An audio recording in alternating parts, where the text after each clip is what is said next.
All right, let's give this a try again.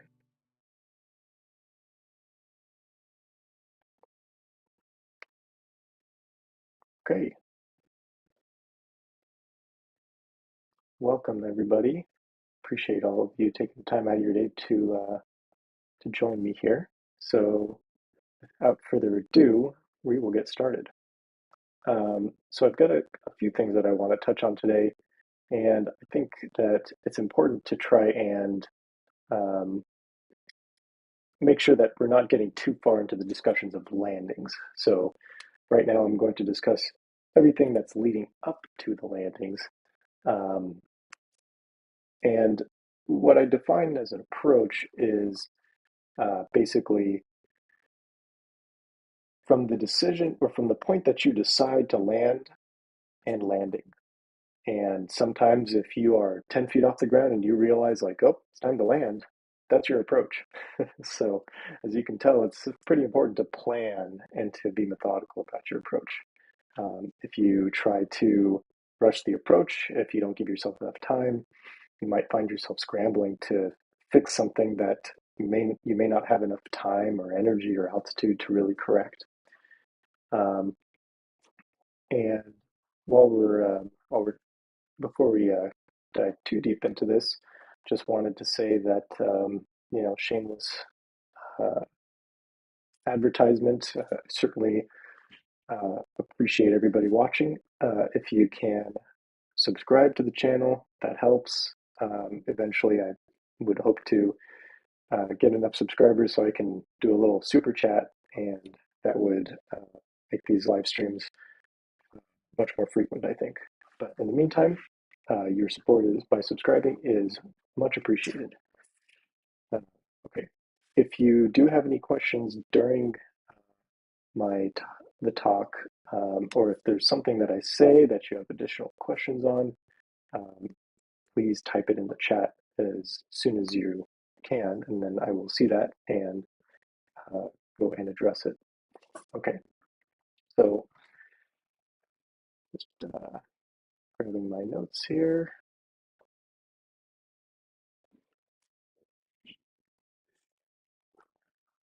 So we got to start from the basics.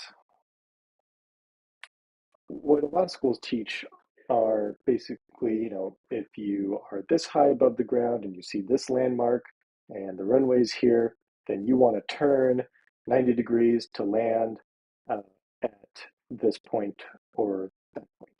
And what happens is that you get so fixed on geographic references that as soon as you fly another site, it can become very challenging to adapt to that. Um, and not only is it uncomfortable, but it can also it's not the right method for trying to judge your altitude relative to the ground. So I want to talk about spatial judgment first. How do you see yourself in space? How are you to figure out where you are in in the air relative to the ground? And how do you plan your approach accordingly? So let's start off with the basics, and that's going to be starting with geometry. All right.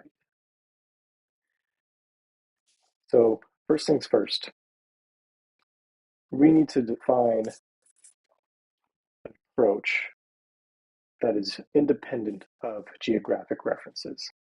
So if we have our runway here, then we need to determine at what point do we need to turn, or do we need to fly on downwind? Do we have to go onto a base and then a final? There are other approaches that we can talk about, but let's focus on this one first. While we're at it, it might be good to identify a couple of the key terminology here. So what I'm going to use just for the sake of this talk, it could vary depending on the, the school that you go to, maybe local language varies, but I'm going to say that there's a point here on our runway, whatever we pick. This is just the most, this rectangle is the simplest way to depict a runway. Usually we're big open fields, but we want to keep it concise. We want to say, there's a a route that we're going to follow once we approach the ground. And we're basically going to follow that path. Once you're in ground effect, trying to turn the glider, you might be able to, but really we should try and keep a straight line. So I'm going to call this the target. Okay. Now, the target is not necessarily where you land. Where you land in this, as the way that I'm defining it, is going to be somewhere down the runway. So you're going to travel, you're going to glide for some ways, depending on if you got a hot glider, if you got a ragged out Falcon, that distance is going to change. And then you're going to come to a stop, either gracefully or not. See my last video, I don't land a hang glider. And I'm going to call this your touchdown. All right. So this distance here is your ground run. Great. So we've got that. I think that's pretty straightforward. So when we talk about an approach, we're talking about distances relative or angles relative to the target.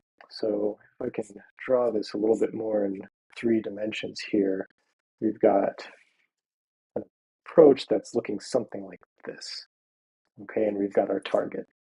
So what we want to do, instead of using geographical references, we want to define here the angle from our target. So here we've got some angle. When we're here, we've got another angle to our target, right? And then on final approach, we'll draw out the center line here. Then we've got our final approach angle. So really, we've got a number of angles that we're trying to determine what is the time that we want to execute each of these turns in order to reach our target.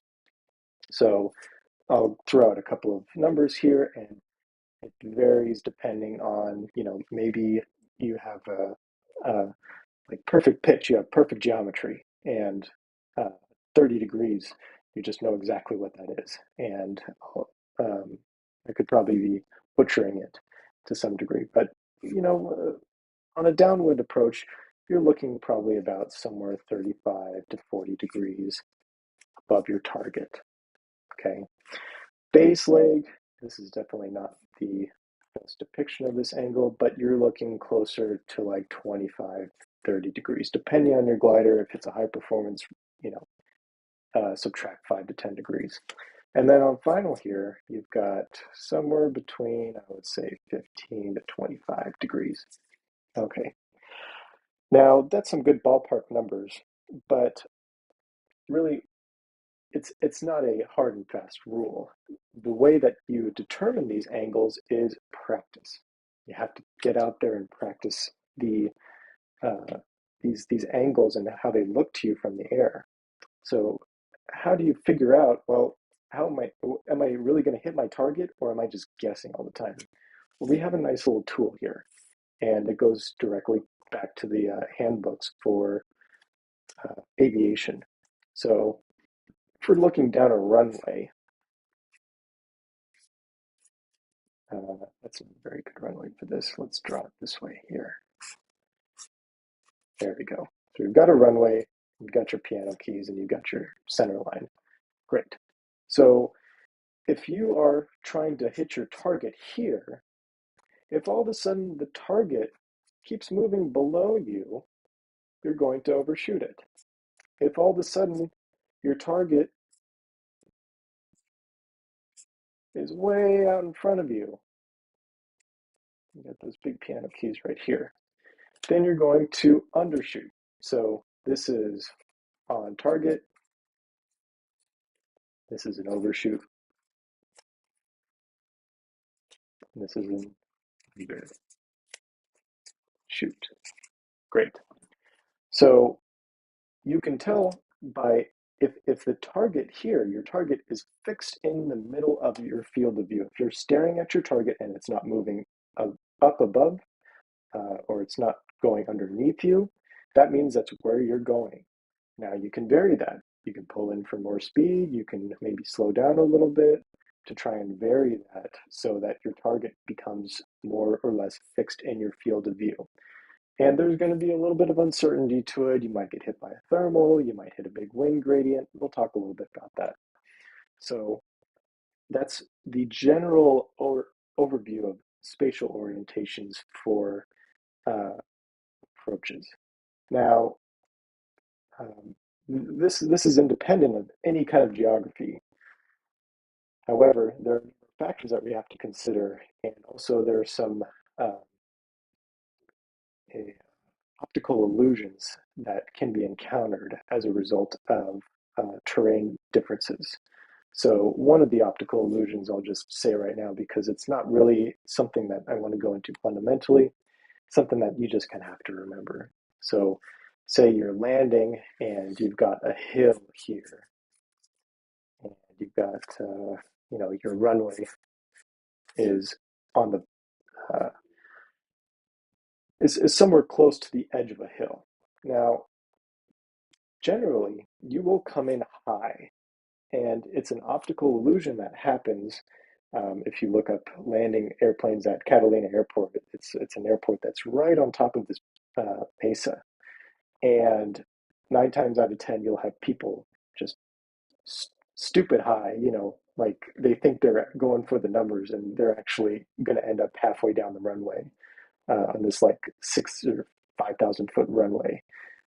So that's one of the gotchas there, and a kind of an exception that um, having the terrain uh, or having the runway kind of raised up on a mesa will disorient you to some degree. It'll mess up those angles a little bit, but as long as you're able to account for that, um, most likely, trying to practice, coming in and maybe keeping it a little bit tighter, especially if you've got a long overshoot here. So instead of going all the way out here, maybe you're going to keep it a little bit tighter in there, so you're not having to worry about any spatial disorientations. Okay, so what are some of the things that affects our approach? So we've got this, we've got our runway. We're coming in on approach somewhere around 15, 25 degrees. Got your target here. Okay. So there's a number of things that can happen. You can get thermal activity. You can have wind gradient.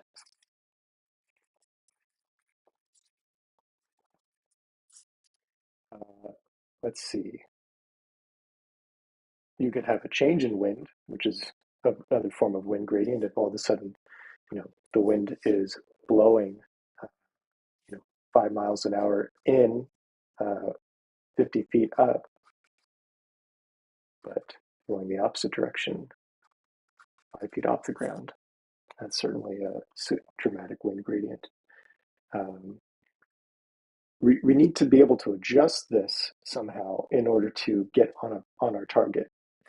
So by trying to keep these angles somewhere in a range that you can say, all right, I'm coming in at about 20 degrees. If I know that my glider, just knees to the bar, pulled in as much as I can at about 25, 30 degrees, it's going to come down like a rock and I can hit that target. And the opposite is a little bit tricky to determine. Do I just come in at trim and just let the glider float in, or minimum sink and just wait for the gradient to just slam me onto the ground? Probably not. So, you have to accept that there's a lower limit that you probably don't want to venture into unless you're in a pretty dire situation, like, you got giant boulders coming up, which we'll talk about that. The best way to avoid that landing short is not actually to slow down necessarily. So we want to pick somewhere in between to give us a range of variabilities.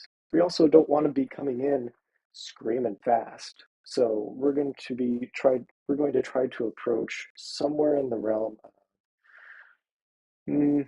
probably best L over D speed to, I would say L over D would probably be the midpoint here, faster by 1 to 2 miles per hour. L over D is, I would say, a little bit on the higher end, gives you so that variability. And slower by 1 to 2. L over D is probably going to be your low end. So that's where if you're at the 15 degrees angle coming into your target, you might want to just let the bar out a little bit, decrease the speed, so long as you are safe. So I think that gives a good general overview for the spatial orientation. Now, I would like to say a few words on these speeds because it's important, and a lot of it comes down to terminology and just thinking about these and practicing on days and practicing at different speeds of your glider. So I want to introduce the concept of a turbulence factor. So one being nil wind and no turbulence. A 10 being uh,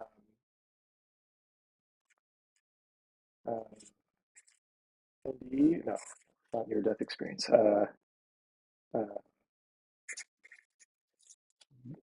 very turbulent, almost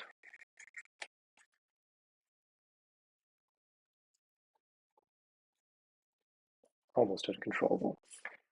So why do I introduce this? Because the turbulence and the control of our glider is very directly correlated to the speed at which we're flying. Because we're a weight shift aircraft, we use differential drag from the warping of the wing in order to achieve our maximum control of the glider. So I would, it would then stand to reason, as you might claim, that at a 1, you could safely come in at, let's see, we're going to say these are the effects, or maybe it's an A. And then here, we're going to say this is the speed. So maybe here we could say, okay, trim, maybe even mid-sync.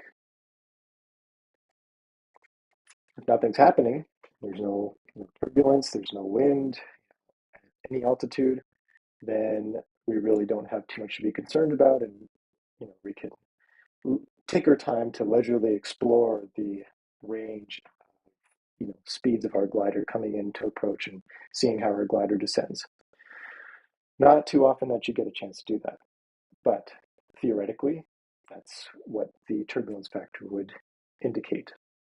A 10, some might claim, is knees to the bar. But what happens here? What happens at knees to the bar? There's something that happens that can make the glider a little bit uncontrollable. Something that starts with a P. If only I knew the word for it. Oh, right, PIO. Pilot-induced oscillations.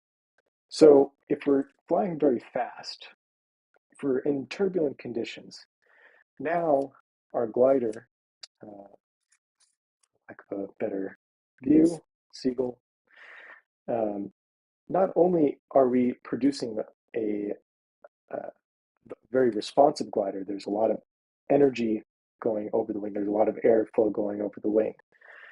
But now if we introduce a dramatic increase in the lift of one of those wings in turbulence, we now can start to throw the glider into some pretty intense oscillations. For lower performing gliders, this is not so much the case because we are able to diminish that energy very quickly, and any energy that is felt by that glider is quickly absorbed and dissipated. which we can imagine by examining the force vectors on the glider. So if we are coming in at, if we have a forward speed of, let's say, 30 miles per hour, and let's see, let's draw that arrow down a little bit, 30 miles per hour, okay. And we get a upward vector here of, let's say, 5 miles per hour.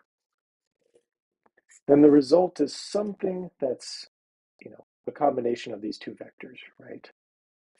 If we were to really expand this, then we could say what happens in an airline.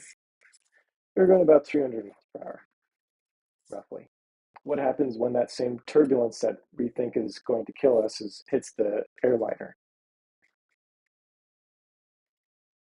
Nothing. The vector is so small that the angle change here is pretty much zero. But what happens when we're in a hang glider and we're coming in at minimum sink and we've got, maybe 15 miles per hour and we get hit by 5 miles per hour of turbulence? That's quite a bit. That's about a third of our total airspeed. So the energies that we're dealing with in hang gliders can be so dramatic to the because of our flying speeds that we want to try and hedge against this turbulence by flying a little bit quicker so that we are allowing the glider to be less disrupted. With the caveat that at knees to the bar, you can certainly get into oscillations, especially with higher performing gliders. If you're flying a lower performing glider, this rule of flying faster for higher turbulence holds true pretty well. In a topless glider, or something that might be a high performance king posted glider, it starts to get challenging. You have to be on top of it. You have to anticipate any kind of turbulence that's going to affect you, so that you're not going to inadvertently get off course. Because what's worse, having the glider momentarily stall because of turbulence? And again, this, I should clarify here that if we're flying 30 miles per hour here, we have a 5 mile per hour gust. This resultant vector, what is this angle? This is our change in angle of attack. So by saying that we have a 5 mile per hour gust going straight up at us, that's going to change our angle of attack dramatically. And it can stall the wing. Stalling the wing is not generally desired, especially when you're near the ground. But that is not to say that it's completely foolproof.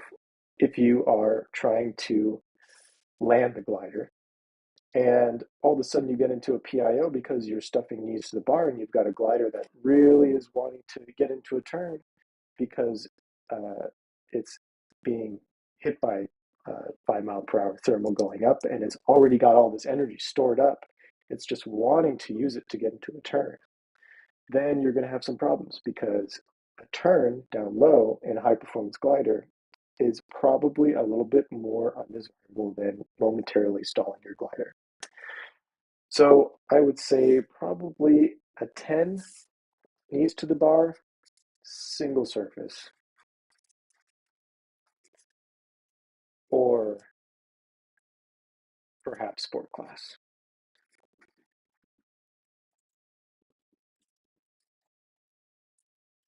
Okay, let's get rid of this sheet. It's getting too busy. Oh.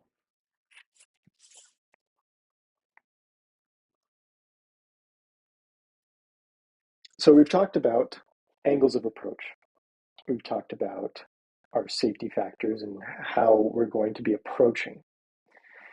Now, the next question is, what kind of approach are we going to do? And that depends on a couple factors. So if we've got a giant open field where instead of a rectangle, you've got a giant box and your target is here and your round out is this much and then you land here, does it really matter what kind of approach you do? Probably not. But you want to be sure that you are being disciplined in your approaches because nothing is more cringeworthy than somebody that's coming into land, has a flight path like this, gets lost for a minute, and then realize, oh, okay, I'm going to land. It's not really a good look. And what's happening this whole time? Are you searching for lift? Okay, maybe that's understandable. Are you just in a daze trying to figure out how you're going to land in this giant open field? Well, um, maybe make the flight a little bit more exciting. Um, or are we just not being intentional with our approaches that we cause ourselves to just kind of get lulled into this random approach where we just meander around? We don't really, do anything until we're 25 feet off the ground here and we say, oh, I got to land. So remember what I said earlier, your landing approach is starts from the time that you decide to land to the point of touchdown. So I can tell you most pilots will probably have an approach pattern something similar to this. Why is that undesirable? Well, you could do like a quick down and base final, but all this time here, what are you doing spending that time doing? So I propose a couple different approaches here. First off, before you even get into choosing a downward base final or doing a figure eight approach, you got to observe your landing field. If you've got a big old landing field here and you've got giant boulders over here, and then you've got barbed wire fences over here, and right about here, you've got a clear patch. Okay, how are you going to determine that? Are you going to come over and just immediately know where the best place to land is? Well, maybe this is cross to the wind and you've got a big hill here, so you got a bunch of turbulence over here. There's a nice patch over here that's into the wind and totally clear of obstacles. And you might not be able to tell that from a distance. So by overflying the field, you're going to try and gather as much information as possible about that field before you go and land.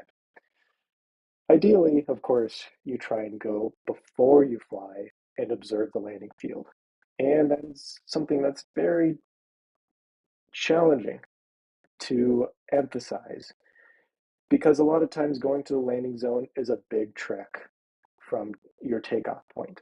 And by committing to taking off or committing to going to the landing zone before going to the takeoff point might be an additional hour to your journey, maybe even an hour and a half or 2 hours.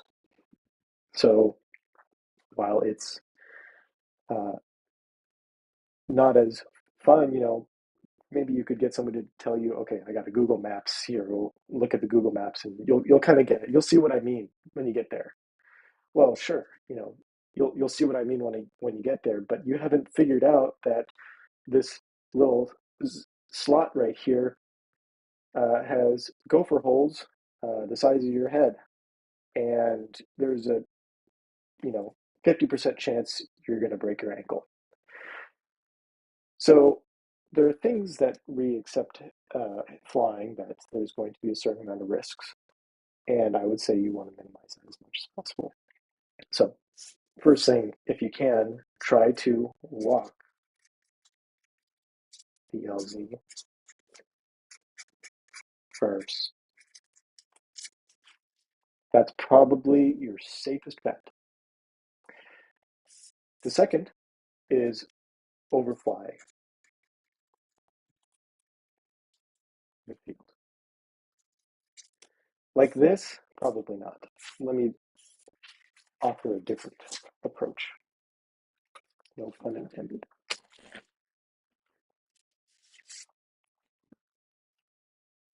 What if we have our runway here? We already know generally, we'll say that this whole sheet here is kind of a general vicinity of the area, but this is kind of our known landing zone. What information do we need to know about the landing zone? Probably the terrain. Might want to look out for traffic. Anybody else coming in? What about the wind, weather, wind? What else? Thermal activity.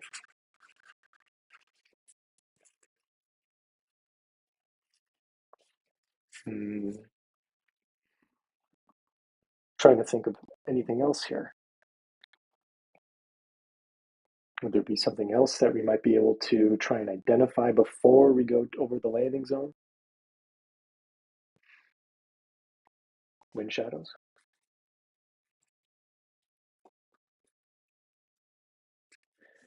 Which can certainly be determined by the wind. I think that's a fairly comprehensive list. Maybe I missed one or two things, but when you get over the LZ and you give yourself a little bit of time coming in with altitude, we can now start a methodical approach. How do we do that? Let's suppose that we're going to overfly the airport or the runway and take a look at it. Okay, we've done that. Looks pretty safe. And maybe there's a windsock. Maybe we've run out of time and altitude and we have to come in for a landing. Okay, that's not ideal. Let's say that we've got plenty of altitude and we need to determine the best way to set up an approach without looking like that mess. Okay, here's a trick. Let's try and go upwind. How do we determine what's upwind? Well, we don't know yet. How can we tell? We can circle. If we're circling and remaining in the same place, you're probably very good at circling your glider. But it also probably indicates that we don't have much wind. However, if we're starting to circle and we notice that all of a sudden that our ground track is starting to drift us further and further away in one direction, that's where the wind is coming from. By doing circles over and roughly about 3-4 times to get a general sense of the wind, we can get an idea of what the wind is going to be like on the ground. It may not be a guarantee, but it's certainly better than nothing. Now we've determined where our wind is coming from. Okay, we still got plenty of altitudes. These are pretty exaggerated lines, so I'm going to head back upwind. Why am I heading back upwind? Because if I keep circling down, down, down, and I realize, oh, I need to come back in here, guess where I'm going to land? Right here, in the boulders, or maybe, over a house or something. Not good. So don't do that. We want to go back upwind and then continue our circles. And we can make them a little bit oval so we make sure that we're not getting drifted downwind. Great. Now that we've determined that where the wind is coming from and we've set up a concise area for landing, that also signals traffic that we are preparing to land, and it gives them a general idea of where we're going to land. So we want to be predictable as well. Give everybody time to figure out what our intentions are. Now that we're upwind, we can start our downwind approach. And then from there, base to final. So by starting upwind, if then I realize I'm a little bit low, I can scurry onto the downwind leg and not lose as much altitude getting to my base turn. You still want to fly based off of your angles. Again, it's not about turning, in line with the numbers or with your target. It's not about trying to use geographical references. We're still basing things on angles. This is just leading up to the approach. Okay, what are the types of approaches that we can do? Well, one is just nothing at all, or straight in, I guess you could call it. But we've already just explained that, or we've already demonstrated the um, the headless chicken approach, I guess you could call it. You're wandering around until something spurs your interest, or scares you enough that all of a sudden you realize that you have to land. Okay, not ideal. Happens more often than you think. We have two primary types of landing approaches. One that I've been discussing a lot, which many people call a deviated approach, downwind, base, and final approach, or DBF, sorry. We can encapsulate that, and I will just call it the aircraft approach. There's another method that we can use, which is called the figure eight approach.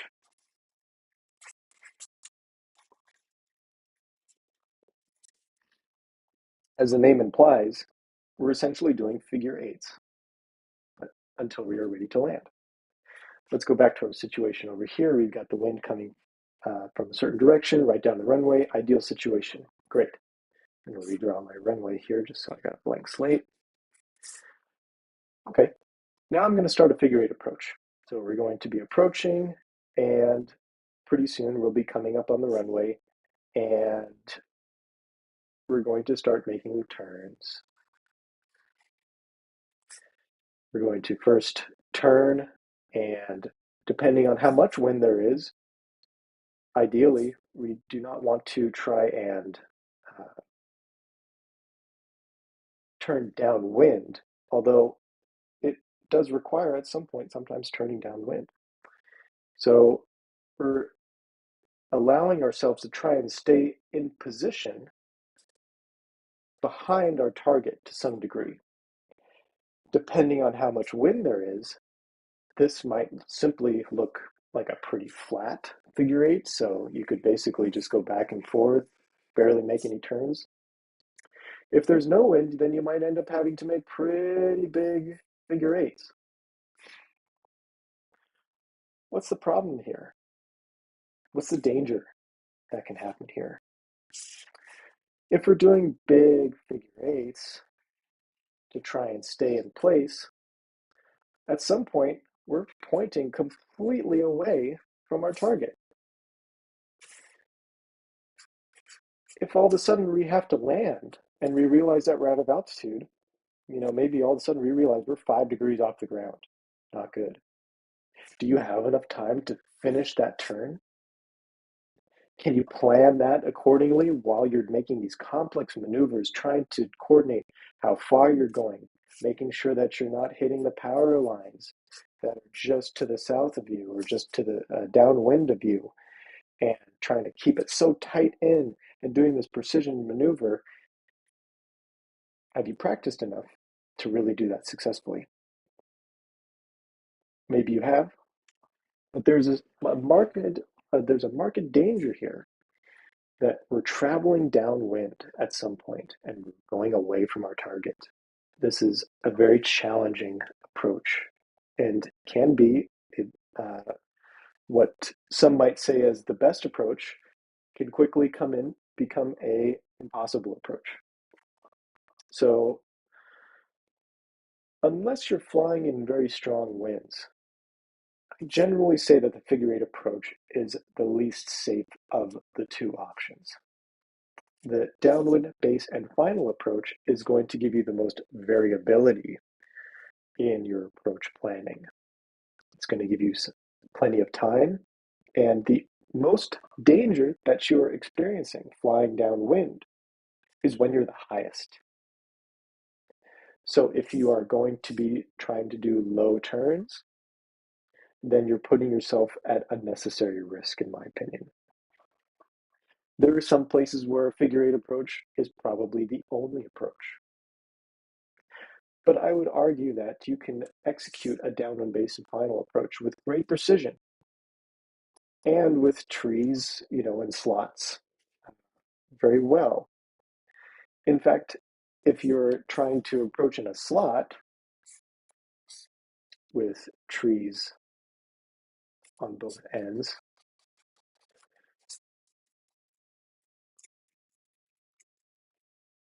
a figure eight, a single turn might actually put you into the trees, let alone negotiating a turn and then trying to come back. You're going to hit the trees. So a properly executed, well-disciplined downwind base and final approach is going to be the safest and give you the most accurate target landings of the two. There's another approach. Maybe say, you had too much fun on the ridge and you got there low. Now you're pretty much coming straight in. Okay, if you can make it, then fantastic. Maybe you'll add just a little bit of an S turn here to try and bleed off a little bit of altitude. That's okay.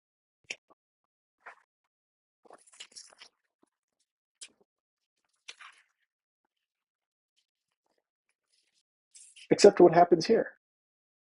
We've got tons of obstacles. We haven't observed any of the terrain that we've been wanting to uh, observe. And we're really just running on hoping that we don't have any issues once we get there. So it's not the smartest way to do a landing. But you could still use your angles of approach even on a perhaps less than ideal approach and say, you're hard to make this 2D here. Let's see here, this angle here. As long as you keep somewhere around that 15 to 25 degrees glide slope, then you should still hit your target. So it's not completely undoable, but it's just again an unnecessary risk that we probably aren't very willing to take. Here's a good example.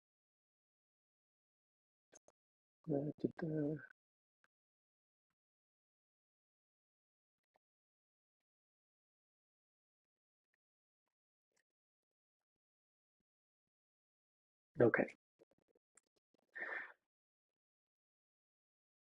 so we've got our good friend Jonathan Deitch flying a hang glider, and he is flying at Silmar, and he's getting a little bit low. Where's he going to land? Well, he's got a little bit of altitude, but he hasn't quite determined where he's going to land yet. I think it's probably snuck up on him a little bit. So he's determined a landing point because he's thrown his drogue chute. So he kind of knows where he's going to land. My question there is, why not deploy it later so that you can so you can better overfly the area which you're landing? It's still not clear exactly where he's going to land. Maybe you would say probably around this little patch of concrete here. Maybe that's not doable. But his decision is to land on a road that's just in front of him. You see that little patch of road right there. And he's going to make a straight-in approach. Now, you'll notice that he executes it very well. But let's just listen to a little bit of his commentary here.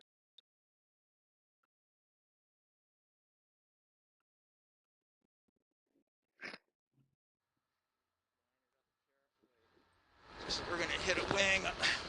We're going to hit a wire on the rocks. These bushes are a bad spot. All right, looks wide enough.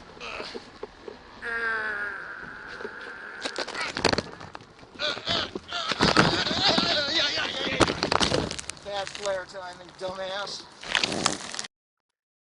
I thought it was all right. He's a little hard on himself sometimes. So you can hear that dialogue.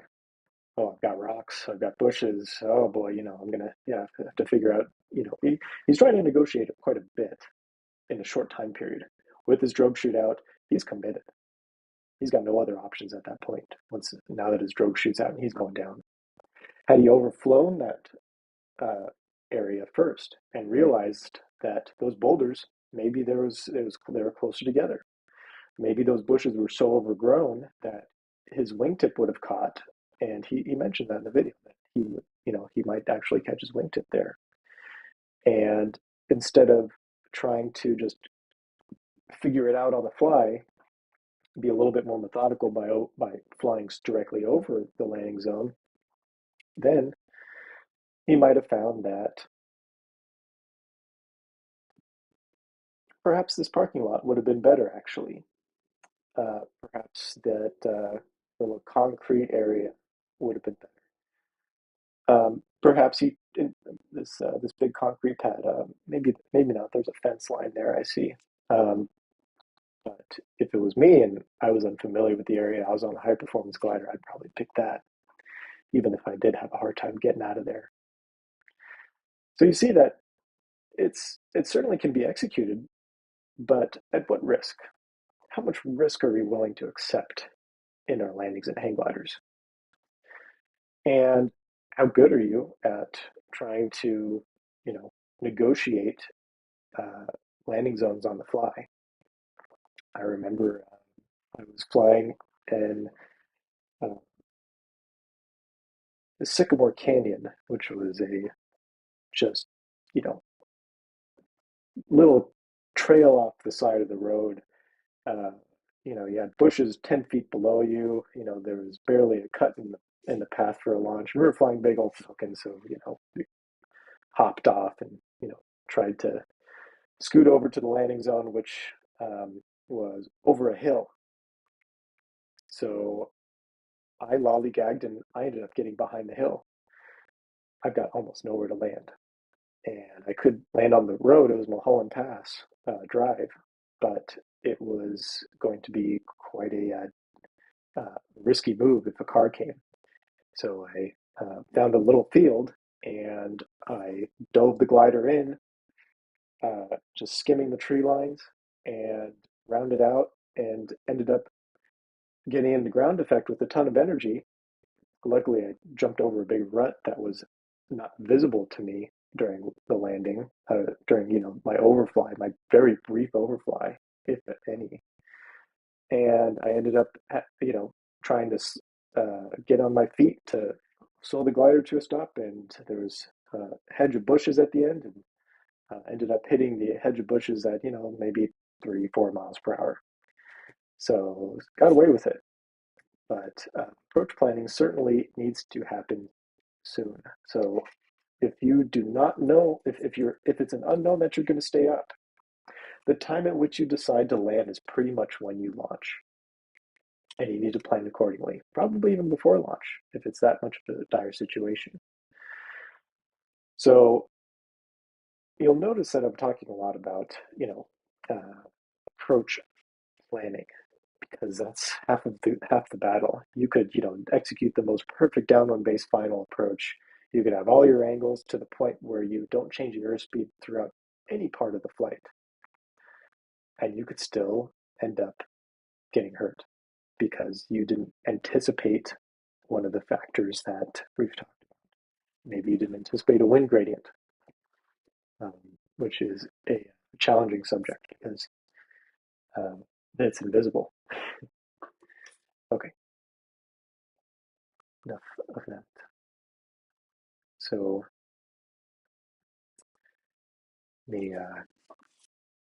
the center here, get my notes back out.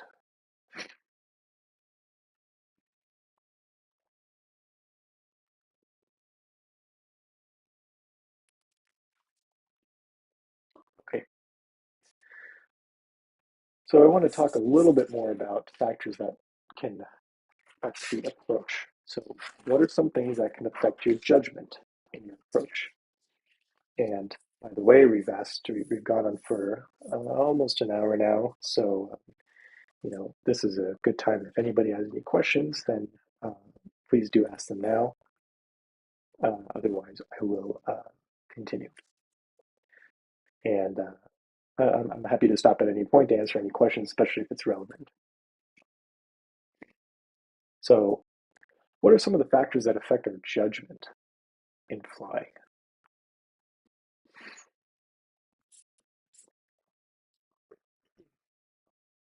Let's talk a little bit about the wind gradient. So we have our velocity on this axis. We have our altitude on this axis. So a wind gradient is as follows. The higher up you are, the stronger the wind. You get further to the ground, and all of a sudden, it becomes nothing. No wind. Why does that happen? Friction with the earth causes the wind to slow down. It's a pretty general phenomenon, and you'll have it happen anytime that you have wind coming into land because friction is always there. So how do we combat this? How do we combat this without trying to dive at the ground constantly and just ending up, sorry, moving my screen here.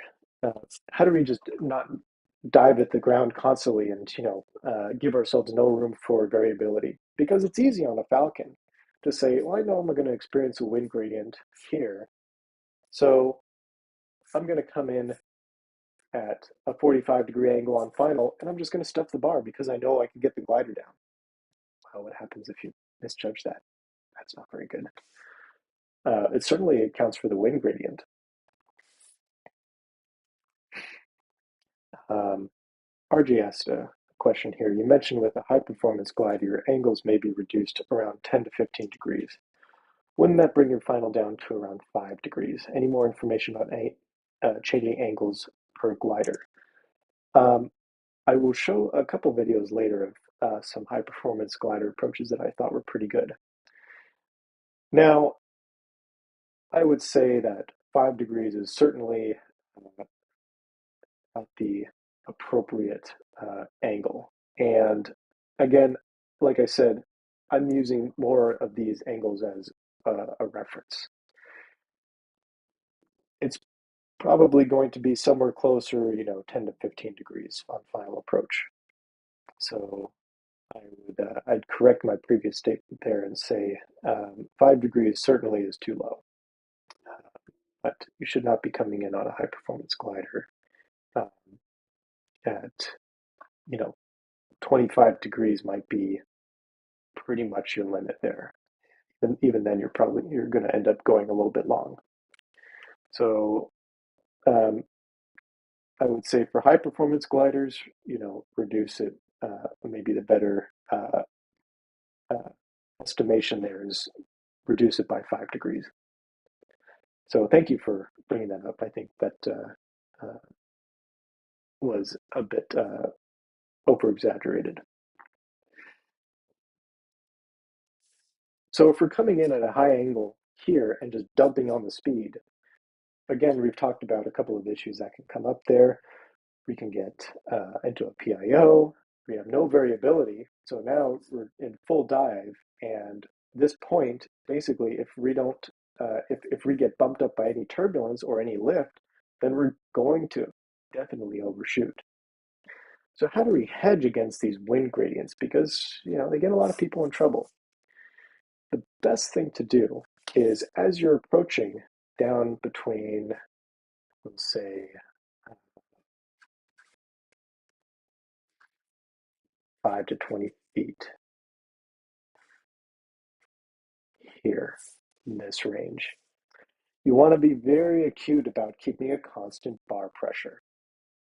So if the bar pressure starts to drop as you come towards the ground, don't push out. That is going to slow you down even more. You're going to have less wind. That's going to result in a lower airspeed, and you're going to hit the ground. Try and fly away from the ground. It's going to come up faster. Continue to fly at the ground. and that is your best hedge against the wind gradient. It also kind of adds a little bit of ammunition to why diving the glider, just flying as fast as you possibly can towards your target, is probably a little undesirable.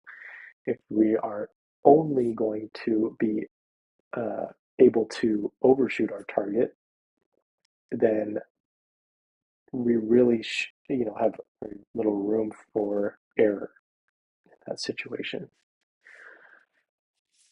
So we have wind gradients, we also have thermals. So your approach might end up looking something like this. You're coming down, you get a little bit of thermal, and then you hit some sink. And then you get another bit of thermal, and then you finally land. So it's certainly not going to be a perfect situation. By ending up somewhere in that, 15 to 25 degree um, range, somewhere around 20, if you're in a Falcon, maybe bump that up a little bit more, maybe 25 degrees is just about spot on.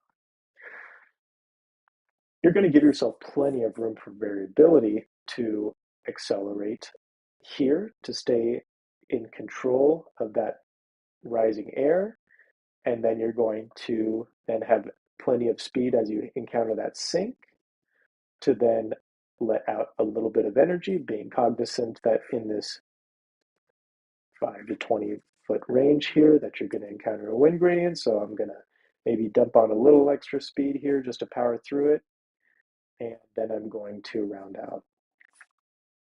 Now, it puts me a little bit short of my target, but here's the trick that is going to help extend that glide a little bit more.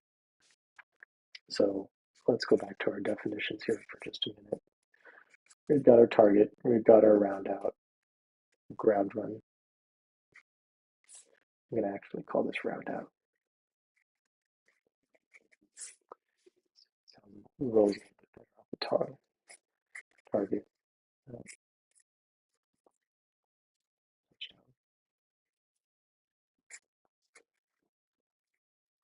target. Okay. How do we maximize this round out? What if we end up landing, or we end up executing an approach, and we end up with our target, inevitably coming, I'm going to draw this a little bit more exaggerated. What if our target ends up being here instead of here? Because we've lost some altitude coming in the land, and in order to recover that would require us to slow down in this 5 to 20-foot range that we don't want to really slow down in. So what do we do if we want to still end up somewhere close to our original touchdown point? Well, we got to fly faster at the ground because we have something called ground effect.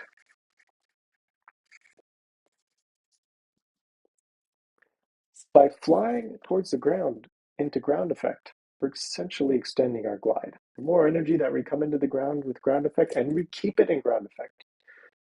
Try not to transition too quickly, don't let the glider pop up. It's going to help us extend that round out period to the point where we could get closer to our touchdown point. This is especially true if you have some obstacles here. Say that, suddenly you realize you're coming up a bit short and you need to avoid some obstacles. If you want to avoid flying into something, you need to fly at it. Say that again. If you want to avoid flying into something, you need to fly at it. Meaning, you need to have speed coming towards that so that you can then use that speed and convert it into distance. If you slow down too early, then you will certainly hit that target or hit whatever it is you're trying to avoid. The lack of headwind and ground effect will also help extend distance. Yes, very good point. So much so that sometimes it can actually catch you off guard. So what happens if you say you're already overshooting your target? Great point. Thank you for sharing that. So let's say that our original target is here, and we've got bumped up so much that even stuffing the bar is really not going to help. Well, we already know that we want to try and maintain some speed coming into ground effect. But if we reduce the amount of energy that we have coming in to the point where we are still, maybe just a mile or two under best L over D, we can then try and judge that our touchdown point is going to still remain the same. It's not going to be overextended by too much if we use that energy up early. There's some other methods that, I find people use, but not entirely convinced that they work, as intended. One of them being that sometimes people come down, get into a ground effect, and sometimes inadvertently, sometimes, well intentioned, will fly up out of that ground effect, let the glider slow down, and then they will slowly let the glider settle. I'm kind of drawing it in steps here because they're not really pulling in anymore, they're just letting the glider settle. Why is this not super desirable? Well, you're kind of in this vulnerable area. If you're 5 feet off the ground, all of a sudden your right wing gets raised and you're stalled. Your fate is kind of set right there. If you've lost too much airspeed, sometimes you can bring it back, and you certainly should. Worst thing to do there is to push out and try and have the ground that you are now approaching. Oh, I don't want to go there. Probably not the right thing to do at that point. It certainly will reduce your round out distance because now you've left ground effect. You've left that cushion of air that's helping you glide across the ground more easily. But now you're introducing another risk, which is if you get hit by turbulence 5 feet off the ground and you're close to stall and you cannot control the glider until you either have your feet on the ground or you regain airspeed, which if you don't have altitude, you can't regain airspeed. So you're going to wait till your feet touch the ground, essentially. That puts you in a situation that could hurt. Now, what is what I would suggest is the better option is to make sure that you are entering the round out with an appropriate amount of speed to try and hit your target. And that comes down to approach planning, trying to make sure that you are maybe if you need to land a little bit short, you still come in with you could perhaps do a combination of coming in at a little bit lower angle and keeping the speed on, and then rounding and then sending your target further back, or keeping that mid-range 20 degrees, from that 15 to 20 degree span of approach angles to then and not dumping on the speed as much to limit your round out in ground effect, limit the distance in the round out. So there's a couple of options there. But I still claim that proper approach planning, coming in with the right amount of energy, the right angles of approach is going to be the safest option. Because at that point, you're not leaving ground effect. As soon as you leave ground effect, you're in that vulnerable area. If you stay in ground effect, then you should stay there, because if you suddenly stall and you lose control, well, you've only got 1 or 2 feet to drop. So there's less that can happen in that time. And if you get your feet on the ground and you're able to run and yaw the glider, or try and get ahead of the glider, or maybe run with it to get some more airspeed to then correct your turn and then finish your flare, then that's really an ideal situation. If you're 5 feet off the ground and you're stalled, that's a hard one to get out of. RJ said, if you identify you're going to overshoot your target on final. Should you try staying above ground effect for as long as possible to shorten the final leg? Yes, but identify the risks there because you're still likely going to encounter a wind gradient. You are still likely to encounter some amount of turbulence. So those factors are certainly taking precedence as um, I'm going to butcher the name so badly. Chiwei has identified the starfish. So get upright, create a lot of drag, essentially by uh, minimizing your time in the round out in combination with getting an upright body, maybe putting your legs out to try and create as much drag as possible. Then you will in turn uh, have the safest yet shortest round out distance. There is a debate a while back between Joe Grebel and Greg DeWolf, and they had a bet at Dockweiler Beach. And Greg DeWolf said, I can stop the glider on my feet faster than you can if you were just to flare the glider. And Joe said, impossible. If I flare my glider early, then I will stop early, but I will simply climb out more. And they put that to the test of the beach. And Greg DeWolf got down the glider down into ground effect, got his feet on the ground, used his feet to slow the glider down while keeping it under control as much as he could, eventually, holding the glider back to bring it to a stop. He was able to bring it to a stop faster than Joe was doing the same method and flaring early, or trying to hold off getting into ground effect early and then flaring.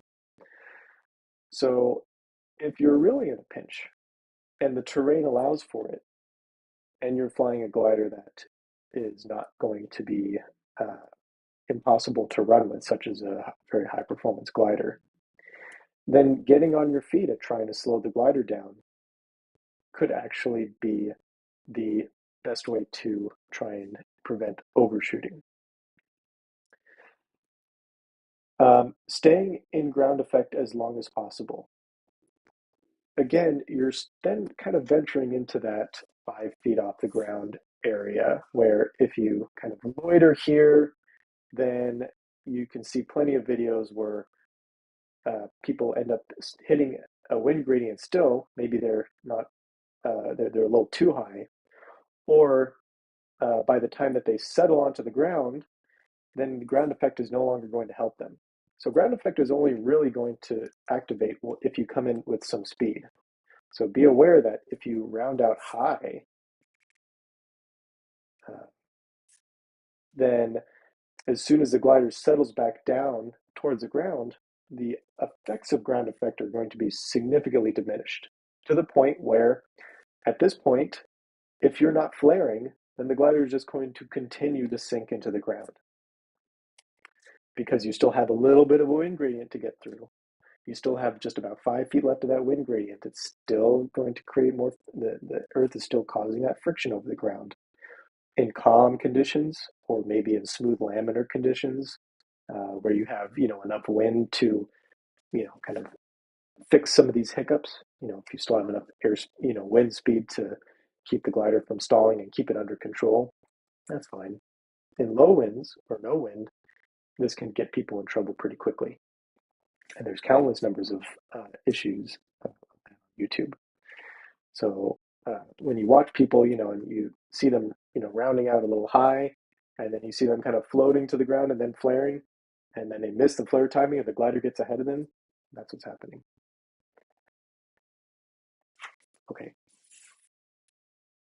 I think I've covered at least a couple of the factors that are going to change your judgment here on final, how to best approach them, and really giving yourself as much hedge as best as you can against turbulence, against wind gradient, uh, by following some of these suggestions that I made here. Okay, let's see.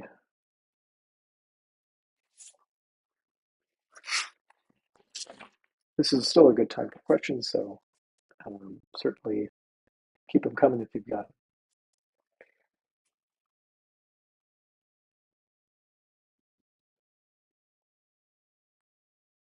I want to talk about emergency procedures, which we already have to some extent.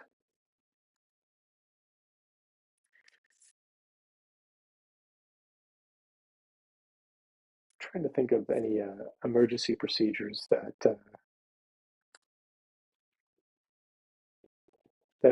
would be outside of the discussion that we've already done. Because I said, I don't want to get into uh, a landing discussion. I think this is good to keep the things consolidated into approaches. What I can say is that turbulence can sometimes become such a major factor in landing. Uh, yeah, I'd say that landing in unlandable terrain is certainly an emergency procedure. But again, it's kind of a topic for maybe a landing video part two. So I don't want to venture into that just now. Uh, Traffic avoidance final and plan B. I certainly think that you should have a plan B on your landing. But again, we have no engine. And really, once we get onto approach, we're kind of committed. We should, of course, and this is more part of the planning, if we have a runway here and we have a wash that maybe is opening up to the left here, we want to have or we want to try and plan out our approach so that if we're going to overshoot, we have a way out. If we're going to undershoot, same thing. Maybe there's a wash here and land so that we're going to be in a safe environment. Sometimes that landing approach is really all you've got. This is, just the only place in a, 1,000-foot radius, and you're too low to go anywhere else. This is it. That's where practice comes into play. That's why being so disciplined in your approaches is so important, because there's sometimes no round two on your approaches. Well, there isn't. There a lot of times there's not a round two or a second chance in your approaches. If you do not fly a concise, methodical approach each time, when it happens that you're going to have to land in a postage stamp with barbed wire fence on one side and boulders on the other, if you're not prepared for that, then it really comes down to luck and trying to use as best of your piloting skills as you can.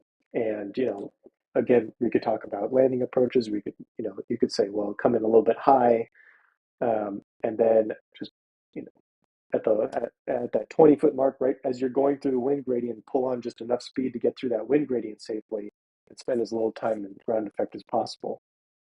That would certainly shorten your landing distance, your round out distance. I think it's important to also identify um, in which direction would it be the least um, damaging to land it, regardless of wind condition. Sometimes it might be better to land. Uh, I think I know what I want to talk about next. Sometimes it might be better to land downwind, but you've got bushes here. Landing in a bush is not the worst thing in the world. Barbed wire fence is a lot worse. So now you have to pick the lesser of two evils. And that's why, practicing these approaches and practicing your landings, being methodical and not getting yourself in a bad situation in the first place, just as I did at the Sycamore Canyon, is your best and safest hedge against getting hurt. Let's talk about sloping runways. So we've got a sloped runway here. Um, how can we determine? Well, actually, before I get into this, Chi Wei uh, asked a good question, and it's more of a meteorological question, but it does go into approach planning. You see all clouds all of a sudden over develop and a microburst coming your way, and you need to spiral down to get out of the way uh, and land. This actually happened to me. So I was flying, and there was a thunderstorms way off into the distance to the north, and it was kind of just a dark area, like it was just a dark wall. It didn't really you could really see the rain and all the everything that was happening behind it. It was closer to dusk, so it just kind of looked like a dark haze in the distance. But it turns out it was dumping rain, and it was an overdevelopment that was letting out all of its rain at once, and it's channeling down the Salt Lake Valley. And I'm over in the Salt Lake Lagoon where there's a lot of boats, and I see the water go from glassy to, it dropped about 3 shades, and you could see the wind clearly going over the water. And I had to make a decision. Do I try and spiral down and land and try and land before it hits? But what happens if it happens, or what happens if the wind hits you right as you're on final approach?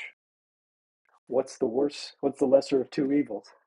Landing in a very strong wind that's somewhat consistent, or having the risk of being hit by a 40-mile-an-hour gust when you are 10 feet off the ground and you have no choice in the matter. So I chose the latter. Uh, I, or sorry, I chose to wait it out.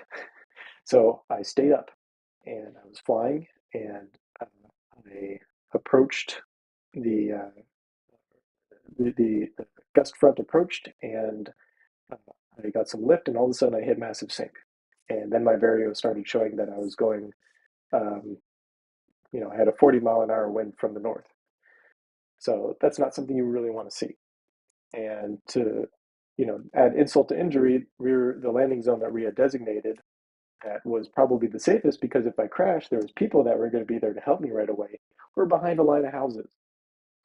So I'm I'm landing uh, behind. We'll kind of make these into makeshift houses here.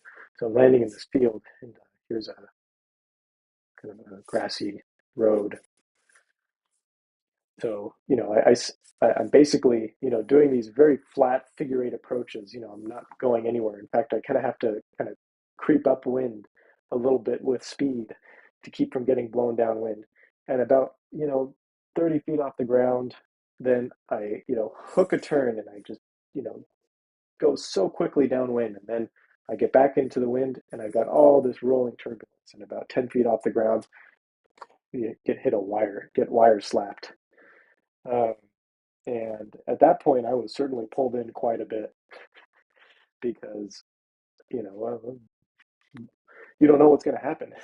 You really are going into an unknown. I could say that without a doubt, I was trying to pull in as much speed as I could. And my wings, I was getting tipped, 30 degrees. And I was throwing my weight left and right, left and right. But the wind, shadow was so aggressive that had I not pulled on that much speed, it may have damped out the roll oscillations a little bit, but uh, uh, the turbulence and the wind shadow, the wind gradient because of the wind shadow would have planted me into the ground. Whereas I dropped, about 15 feet in a second, let the bar out, to keep from hitting the ground. I had enough energy for that after I got hit by a wire slap, and then landed relatively safely. So, uh, how to avoid that? Don't fly when there's overdevelopments. Part of that planning stuff that we're so eager to try to avoid because it's good flying. Why don't we go flying? Thunderstorms are over there. Don't worry about it. Uh, Maybe we can have another meteorological discussion later. Let's talk about sloped runways. So these are more some rules of thumb here. If you've got a downwind, or if you've got a wind that's tail to an uphill landing, it's still generally, as long as the wind is probably somewhere around less than 7 to 8 miles per hour, then landing downhill up or uphill downwind is generally going to be safer. How do we land uphill? Let's exaggerate this a little bit more. So say we got a pretty steep, I said pretty steep hill. There we go. Um, if we could approach down here and then land going uphill, this is kind of benign. This is something that we're used to. But what happens if you have to land into the hill? You're basically approaching the hill at a steeper angle than flat terrain. Well, you have to choose your round out, the time at which you transition more appropriately. So ideally, you want to round out such that you're going to uh, it, about, depending on a number of factors, as you're approaching the hill, you want to try and approach the hill at the shallowest angle possible without stalling the glider immediately. This is kind of a tricky thing. So, how do we approach? We're going to try and get plenty of speed, and then match the gradient of that hill. So, at some point, you need to round out, and I would say erring a bit more on the side of having a flat point and then getting ready to approach the hill. Again, this is very exaggerated. Try not to, let off too much speed when approaching an uphill area. That or be ready to flare pretty quickly because you're going to lose quite a bit of energy. But try to approach it so that you're minimizing the angle between the uphill and your glide path or your travel through the air. I won't get too much into this because it's kind of an advanced landing topic, but I wanted to mention it here since it does kind of pertain to approaches. In this context, though, generally speaking, landing uphill downwind is infinitely better than landing downhill in a weak headwind. Now, if you have a strong headwind and you have slightly downhill sloping terrain, that's generally okay. You can get the glider slowed down. You can probably get the glider on your feet and then, run it out and hold the glider back until it comes to a stop. But I can tell you, I've seen people, in zero wind and just, a 5 degree downslope, kind of maybe erring on the side of 5 to 7 degrees downslope, they never land. I've seen people go half a mile down the slope and never, and they either find a flat point or they get so frustrated that they just punch a flare and then pile into the ground, and then somebody's got to go get them and make sure that they're okay, and they're probably too far away and you know probably beyond help at that point if they got seriously hurt. um, so the best thing to do in that situation would probably be, if you've got a sloping field here, this is down, I'm trying some topology lines here. The best way to land, if the terrain allows it, is to land slightly uphill and in line with that terrain. Now, there's a good video, and it depends on the terrain. If you try to land in line with a hill like this, you're constantly going to get pushed away from the hill. But if you're landing in something, like this, then it might be enough to land, or it might be shallow enough to land it with the gradient line of that hill. So, not, if along the line where there's zero slope. If there's too much of a hill here, then the glider will constantly be wanting to get turned away from the hill. And at that point, you have to then approach with some uphill component so that the wing doesn't get raised. And even if the wing does get raised a little bit, then you're not, then you will hopefully not get turned back away from the hill. You will just, flare and then slow the glider down and then land on that hill instead of getting turned away and then, having to figure out what you're going to do next. Uh, okay. I had a couple of videos that I wanted to show. Um, Again, open for questions if you guys have any. So let's watch this guy land. Let me bring my YouTube comments over here.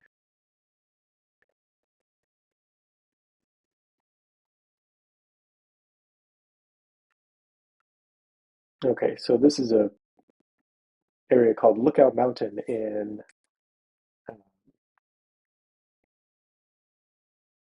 Colorado. And I thought he did a relatively good approach here. You see he's circling, he's staying upwind of his landing approach. And instead of doing circles, now he's kind of, reversing his turn here. Maybe you realized that he wanted to get back onto downwind leg earlier. And you can see it's pretty rough. So I would say that these kind of figure eight approaches, the approach is starting to look like the headless chicken, at least from the beginning. Now he's got one circle, and maybe he's going to do another circle. So um, perhaps he is accepting that, now is the time where he wants to really have a concise approach. So he's modulating the speed at which he enters his downwind. He's looking back at the target that he wants to land to judge his angles, and then he goes on to his downwind. And then he goes on to his downwind sooner or later. Um, it's hard to tell, but this is actually a very tight landing zone. And you've got traffic, you've got cars to worry about, you've got a lot to be thinking of. So he's on his downwind. It looks like he's probably at about a 45-degree there. And he turns, I would say, a little bit early. And he's trying not to dump on the speed too much. It looks like he's keeping a bit of energy. And right there, now he starts to power on the speed. Get through that wind gradient, that's good. Notice the glider oscillating a little bit. And he's slowing down some more. So notice there how he slowed down a little bit early. Right there, he's slowing down. He's still a little bit off the ground. He's flying on an uphill, so it's good that he flared early. But see how pretty much as soon as he uh, reached or got about 5 feet off the ground, he's pretty much flaring, and he nailed it. So excellent landing, and that's why it's helps to have a little bit of an uphill because it helps. The ground comes up to you, it kind of catches you, sometimes off guard. But if you're prepared for it, then it can actually be of service to you.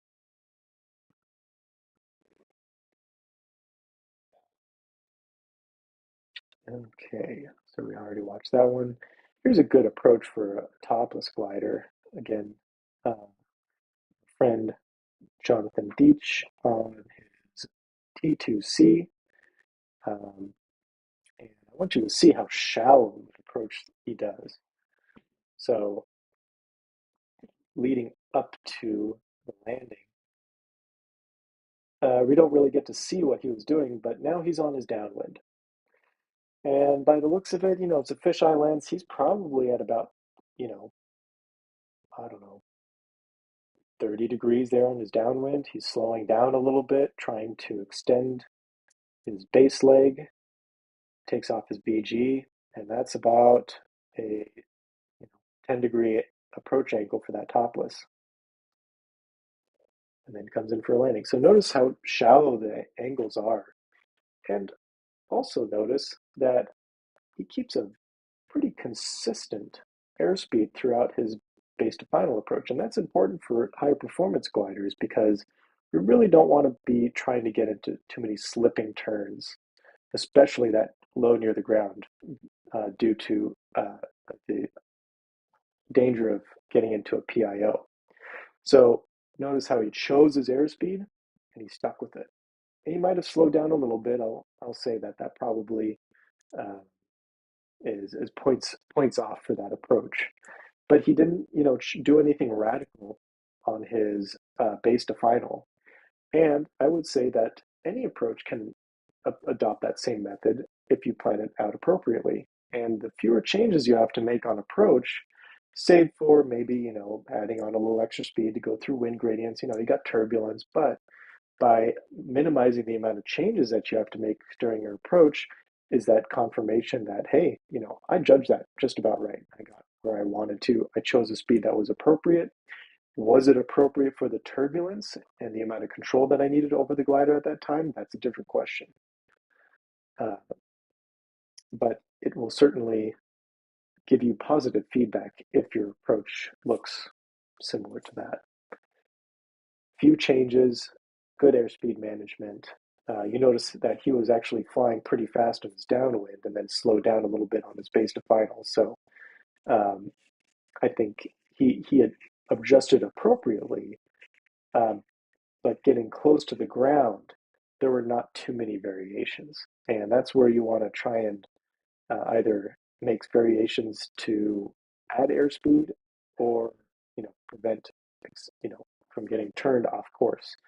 But trying to change your approach the further you are to the, or the closer you get to the ground, gives you fewer options. So plan things out early, like he did in this approach, and you will then have a more um,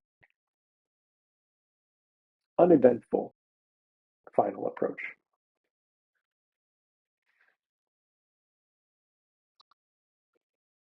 Let's see.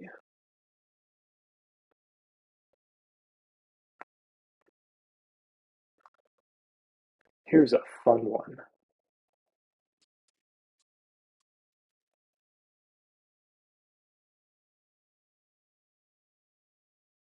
Yeah,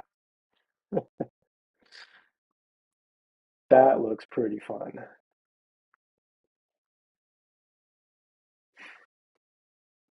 So his angle here is probably, only about 5-10 degrees. Notice that he's turning and the glider kind of wants to keep him turning in that direction because of that uphill and how gracefully he's able to land on the uphill, even though going downwind. Um, and he's able to carry through on that turn. I'm very impressed with this landing. I thought that was just a fun thing to show. Um, Not too much, fundamentals learning there because, I don't know if I'd have the guts to do that myself just yet. So I'll report back when I'm able to, confidently do an approach like that. Um, Here we've got, the classic Silmar approach, which, if you listen to this video with sound, the it's the biggest peanut gallery in all of hang gliding. So you notice that here on the approach, kind of hard to tell, but he's doing a circle over the LZ. He's kind of taking an eye for things.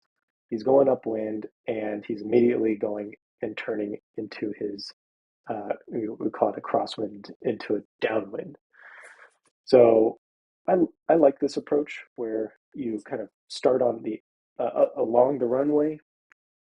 If you don't have enough time for a turn, then at least overfly it and then go into your downwind base and final. Hooking that turn a little bit, and notice how he's getting into a little bit of oscillations there, and he's going to hit a wind gradient here pretty soon.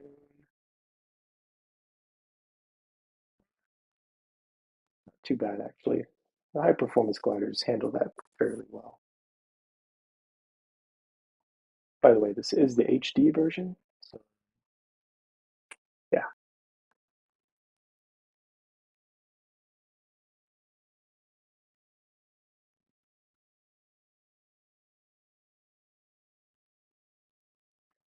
Nice downwind approach.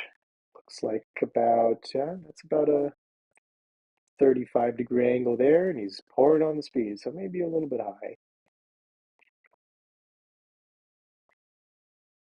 Coming in,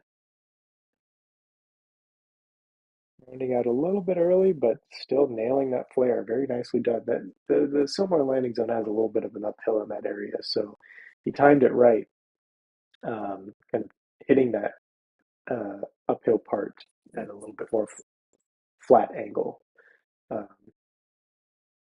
while still, maintaining enough airspeed clearly to turn or to flare. Okay, so we got another topless glider here, coming in a little bit high.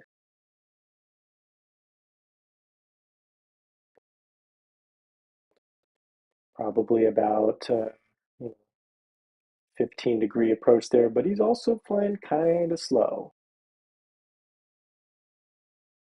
which probably plays out good for him because he was about to overshoot. And you see that at the last minute there, he had to he didn't have much time in the round out to execute a flare.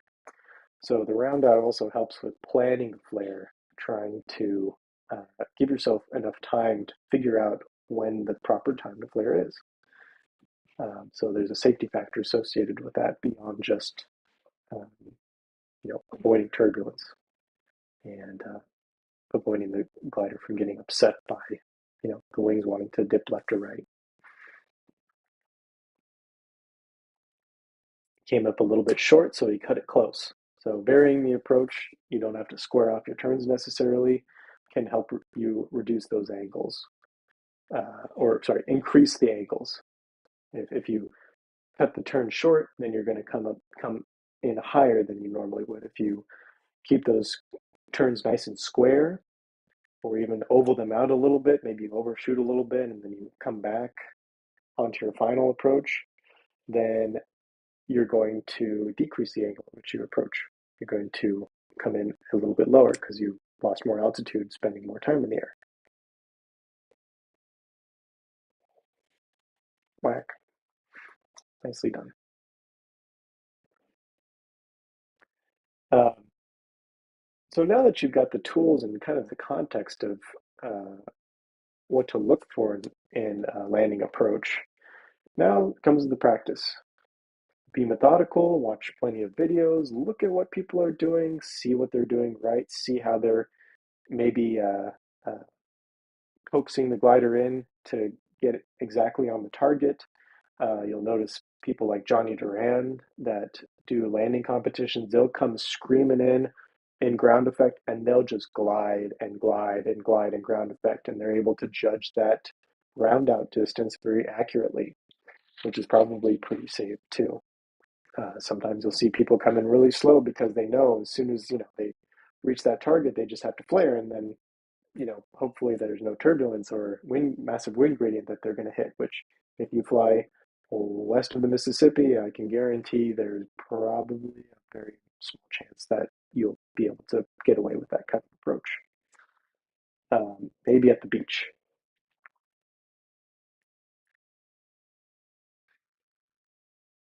Okay. Like I said, don't want to make this into a landing video. These are kind of cuts of landings. All right. Um, that's about all I had planned. So I will open it up to questions. Um, Again, if you haven't subscribed already, I highly recommend that you do and appreciate if you would. So I will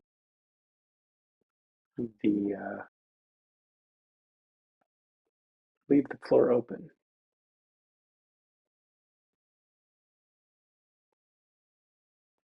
We got another outlining by Jonathan Deitch.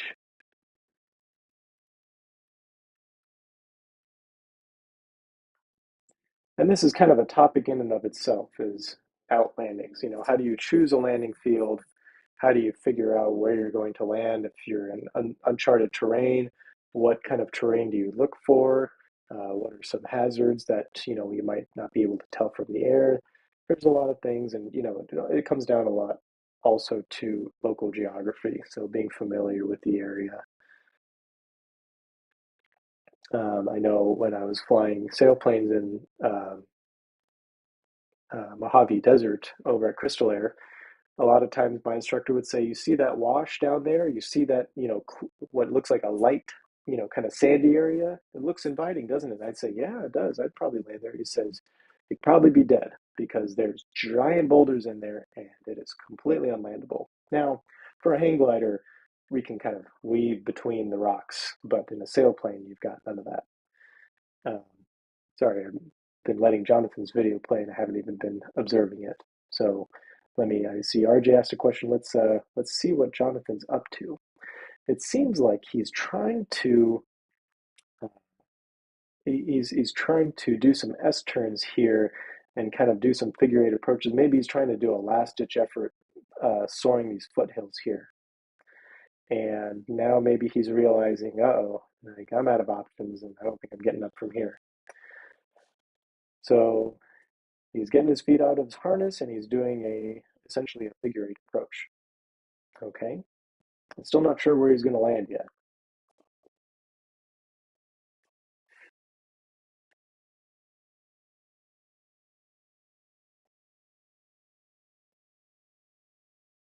I think I see he's going to go for that clear patch right there.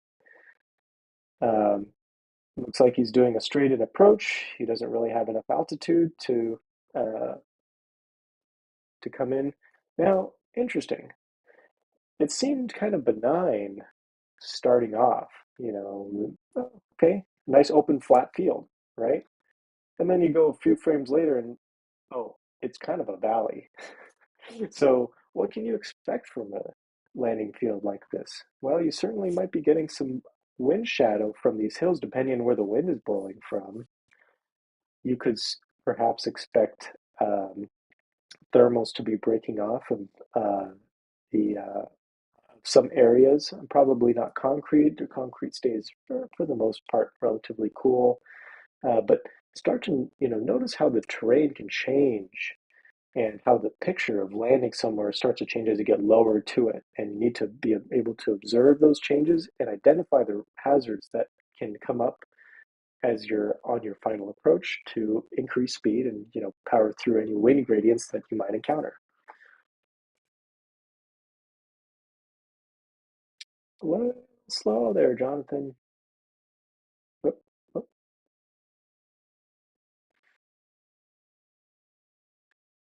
All right, made it safely. That's the most important part. Pretty good landing, I would say. Okay. RJ asked a question. Could you expand on why you generally don't advocate for the figure eight approach? Is it simply to avoid turns close to the ground, or is there more to that? It's twofold. One is the complexity of the maneuver and the fact that it can force you to land, or the fact that it can force you to make turns low over the ground. I would say there's probably two ways to hedge against that. And also, it leaves you fewer chances for variations over the uh, over the aircraft approach. So let me grab my notes here again. Let's start off with a fresh sheet.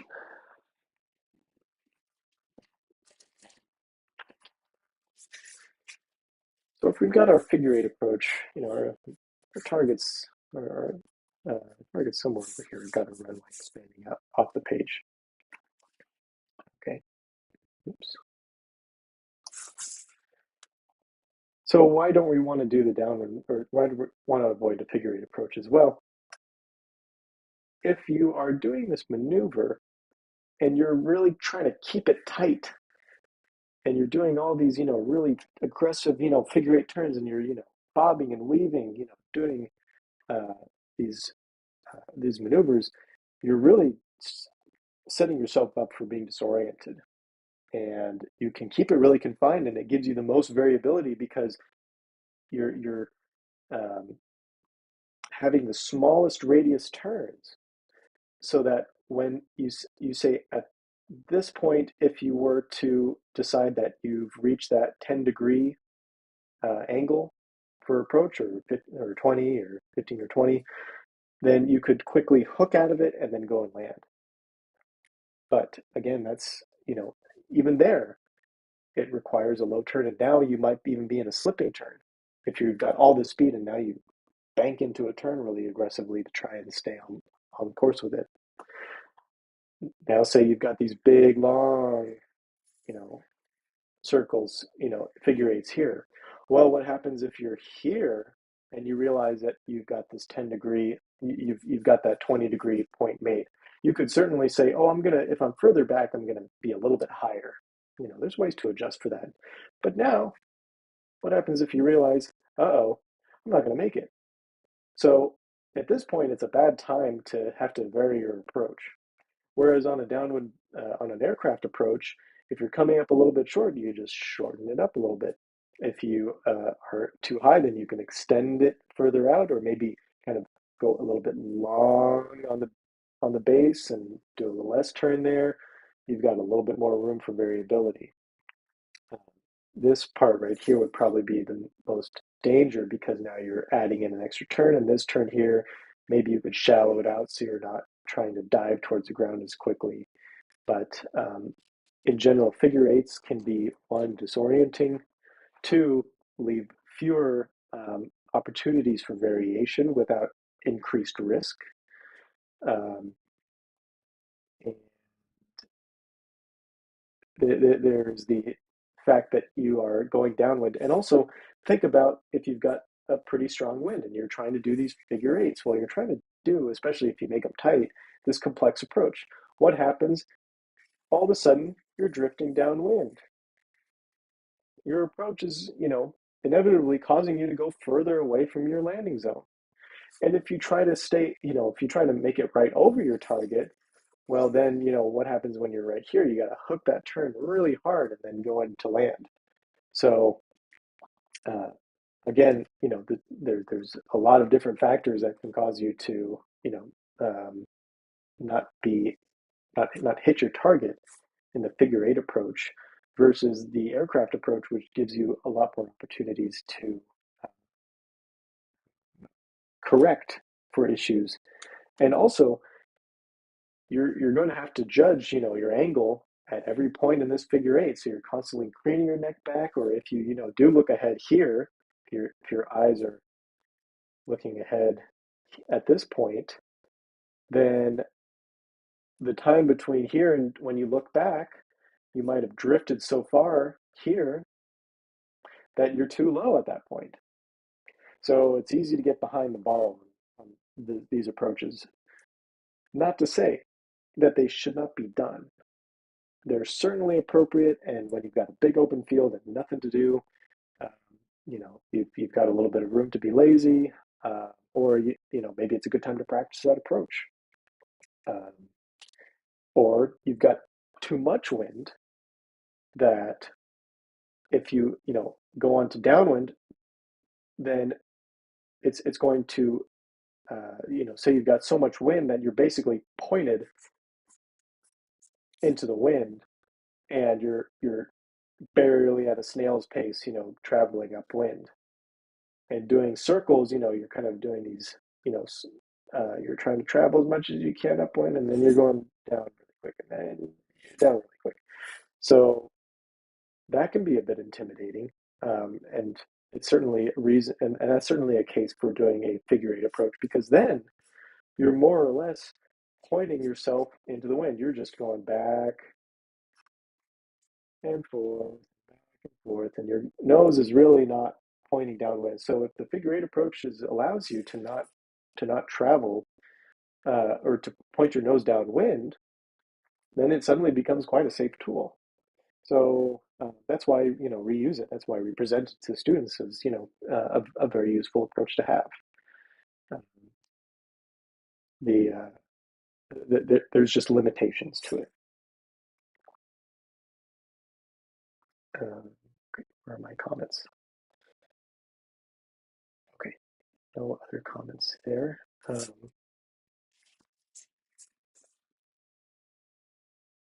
We are almost coming up on 2 hours, so I think there's enough information here for everybody to digest. Again, I leave the floor open, and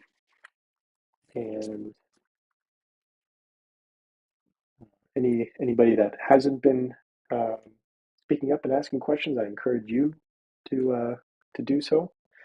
Um, I can say, there's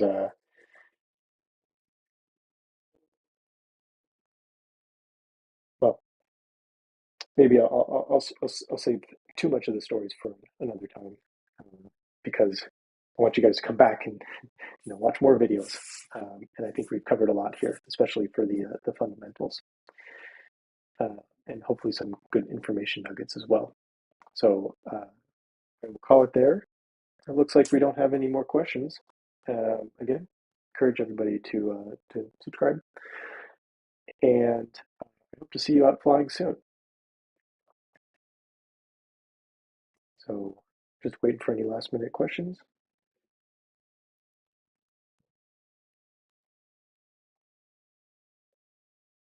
Okay, I think we'll call that a wrap. Thank you, everybody. Appreciate you taking the time out of your day, and for all those listening on the recording, I hope you get a lot of information out of it, and makes you a better pilot, and it makes your flying safer and ultimately more enjoyable. So take care, everybody, and thanks again. Bye.